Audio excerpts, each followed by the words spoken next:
So we're going to look at some common misconceptions that deal with bill deadlines in the California Legislature. The first misconception is that all bills can be voted upon after midnight on August 31st of the second even numbered year of the California legislative session, so long as the clock is stopped. So, stopping the clock is a term used to describe the process of continuing legislative business after the passage of a deadline that's been imposed by a legislative rule. However, there's no provision in the law to stop the clock, and the Constitution, not a legislative rule, of course, prohibits bills with five exceptions from being considered after August 31st in the second year of a two-year session.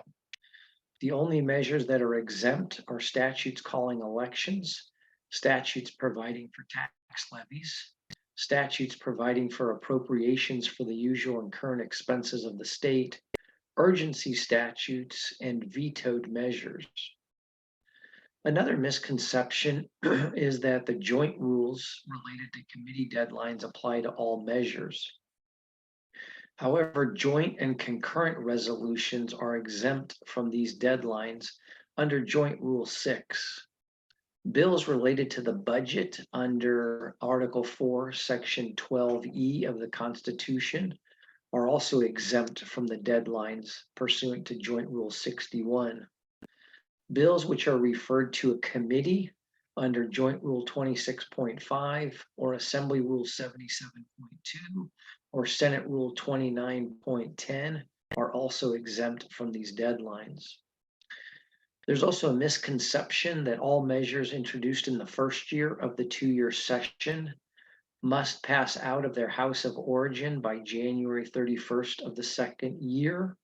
That is, in fact, the rule for bills pursuant to the Constitution, and they're also called carryover bills rather than two-year bills under the Constitution.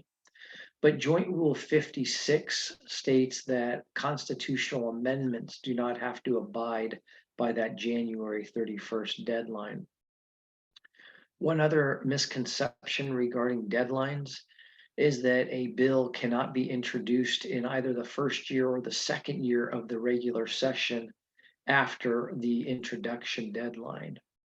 Now, this is the general rule, of course, but first of all, these deadlines do not apply to constitutional amendments, to bills authored by committees, or bills that were introduced with the permission of either the Assembly Speaker or the Senate Committee on Rules, and that is pursuant to Joint Rule 54.